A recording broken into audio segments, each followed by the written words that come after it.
Welcome back to the channel, ladies and gentlemen. Today we are helping someone out. Now they've come across their first little gemmy kind of opal, but I'll zoom in and we'll have a look at the problem. So they are really worried about these edges. They've been trying to get it nice and even, nice and oval shaped, and it's not quite working out. You can see here the front is pre-polished, maybe even fully polished. I believe they've hit it with a bit of cerium oxide, but it could probably do with a bit more. You can just see around the edges there's some uneven patches. So some parts dipping in, dipping out, and they really don't want to lose any more. You can see they've left the edge fairly sharp, fairly square. The back is nicely cleaned up. There's still quite a lot of thickness to it. This could even be a double-sided stone, but it's about a 5 by 7.5 millimeters. And by the time I even out and fix up this edge here, it'll probably be about a 5 by 7. So still a really nice little stone. You can see that's very crystal. If I wave my finger behind it, you can see straight through. All in all, a really nice looking stone. Really good color. Very green, very blue, but a little bit uneven on the edge, and they just don't want to risk losing any more. So today we're going to go around and show them how to get this edge done up. Take a little bit off the back setting edge as well, because this one will be bezel set or destined for bezel setting.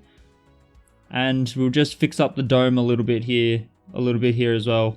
At this point we can't touch it with the sintered diamonds, so we're going to go straight to some nova points, and yeah, we'll get this one done. Shouldn't be too hard. We'll see how we go. Alright, so step 1 is to dop. A lot of the time I don't dop, but this stone is under a carat and it's gonna be really slippery by the time we get to the cerium oxide stage. And before that, if you want to get a really even shape, it's always easier to dop. You can see the edge, you've got much more control. Trust me, just dop. If you want to do a calibrated stone, you just want to dop, get a nice clear shape. And then we're jumping over to the 280 grit nova. Like I said, sintered. We're way beyond the sintered diamond burrs by now. We've already lost too much, so we're gonna really work on this carefully, and we shouldn't lose very much at all. Not even a tenth of a carat should be gone in this process. We're just gonna work all of these edges first with the 280, and then we're just gonna keep on looking at it from the front, making sure that we get rid of all of these little facet marks that I'm seeing everywhere, and also just getting rid of all those little points and dips and flat spots. All those flat spots are what are really throwing the shape out, and we don't want that. You can see just from that couple swipes across that pointy bit, it's already going down pretty fast. You've got to be careful with the 280 grit nova. It will chew through the stone like you would not believe. And I won't speed up this footage or anything. This stone really didn't take very long at all. So just check out the time on the video and keep track of it. We will work this entire thing without too much editing, because already you can see just in that segment there, it's almost done already. There's a couple little areas that I'm still seeing over here. It's always the points of the ovals that are the most tricky to get right, because you need it symmetrical across both ends, but we'll get there. And now we're just looking at the dome, and to do the dome, you don't need to fully finish the shape with the 280 grit nova. I don't suggest you do everything with the 280. The edge should be pretty much sorted, but the doming, I leave a lot of that for the 600. It's just much slower, but much more precise. So you'll see here, we'll just start doing the crude kind of doming. It's going to be a fairly low dome stone. That's the aim. So we're just working that edge and then working a little bit on the face. I know it was nicely polished or fairly well polished, but we need to work the whole stone again. And you can see here I'm doing my classic finger linking technique. So that just provides me a lot more control. I find that it's the only way I can do precise carving, especially for stones like this. When you set yourself a really specific shape, you just got to lock it in and just balance the position. Once we go to the 600 grit nova, we're just again working the edges a little bit, working the sides a little bit as well, just to really finish off the shaping. By the end of the 600, you just want to be basically leading up to a polish and getting the polish done. Here we're just sweeping pretty quickly and just hitting the entire face. The 1200 grit nova will take a very long time to get rid of 280 grit nova scratches, so you have to do the 600. Never skip the 600. It's probably one of the most important stages if you want to get a good finish on a stone. And then the 1200, a little bit less important. You can go from the 1200 straight through to cerium oxide though if you spend a lot of time on it. I just give it a pretty brief go, and then the 3000, and then the cerium oxide, which I spend quite a bit of time on, but that's just because I enjoy it. Now, when you're all done, you should end up with a nice shaped stone, nice little polish on it, and to remove the stone from the dot, we're just using just standard water, the same water you cut in, or fresh water like I did, and just leave it there. You'll know when it's ready. Don't try to force the stone off. Here you can see, even though it's just super glue, and I've left it in there for a couple minutes, I'm just putting a little twist in and it's just not budging at all. Just leave it alone, come back to it after a few more minutes, and yeah, you should never have to wait more than half an hour, but when it's ready, it'll just boom, pop straight off.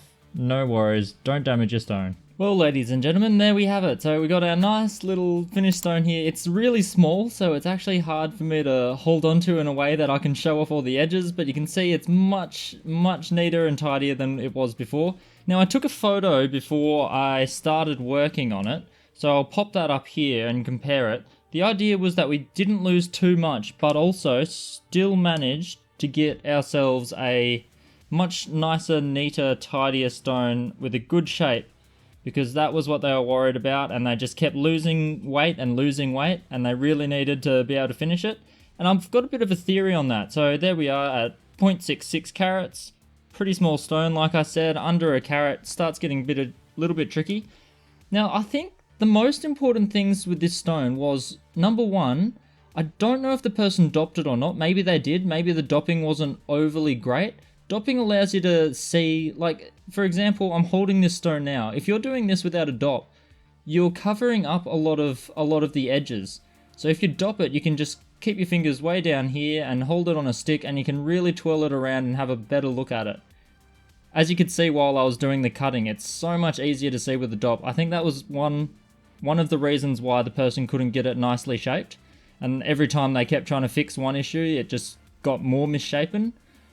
The other one, I'll use this. So this is just a crude oval made out of blue tack, but similar to the stone that we had at the start, there's things like this, imperfections that are just kind of sticking out. I always kept seeing little bits of flat spots, and the edge of the stone had a lot of facets in it. I think what the person was doing, and what might have been the biggest issue, is when using the Novas, I reckon they were doing a thing where they have the burr and they're grinding in small little areas like this. If I'm trying to get rid of this edge here, I don't like to just kind of nip away at it in this kind of vertical fashion. I find that to be pretty ineffective. You just get another flat spot. So you replace your peak with a flat spot. I find that running the burr lengthwise along the side of the stone, I know this is only sculpting more than cutting away, but in terms of opal cutting, we are actually removing material rather than just smoothing it out. I find that going around the edge of the stone, identifying where there's a high spot and just dragging your burr over that lots of little times with something like the 280, you'll actually get rid of that peak and you won't leave just a dead flat spot. Because then look what happens, you've got a little peak up here, and then what are you going to do? Just get your burr and start doing this one again. And you're like, oh yeah, that's better. Oh wait a minute, now I've got to go over here. And you just keep going around and you keep getting these flat spots, which I could see a lot of in the original stone if you go back in the video and have a look. So I think that's the number one takeaway. I think you'll be better off if you get a high spot, just go with the edge of the stone. And also, you wanted to keep a really low dome, and that's because it's a bezel setting apparently, and you want to be able to just hug that top corner just a little bit. That's all well and good, but definitely just get that edge nice and smooth and straight without all these like little, I could see a whole heap of little facets, and some would be in this kind of direction over here, and some would be over here like this, and here like this, and then that little dome. But because the edge was so crooked, it was giving it a really uneven look. So I've made an absolute mess of what was almost an oval here. Better with opal than I am with blue tack. But yeah, I think they were the key takeaways. Just dop it, because it's much easier to see the shape of something if it's stuck like this on the edge of a thing and you're not having to hold any part of it, obscuring any kind of vision. So just get the dop. I just use super glue, nice, quick and easy. Anyone can do it. And a little bit of chopstick, you can cut it into the shape you want, just chisel away at the edges. You can see there the super glue kind of stuck to the wood and came off the opal, so the opal was nice and clean on the back.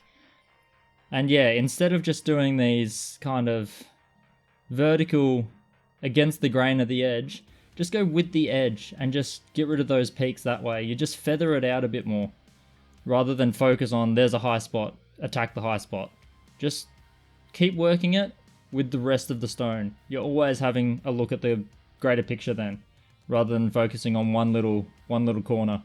So I think that's what was wrong with the stone. We didn't lose very much weight, and yeah, I'm quite happy. It's turned out quite good. Very nice little piece of crystal.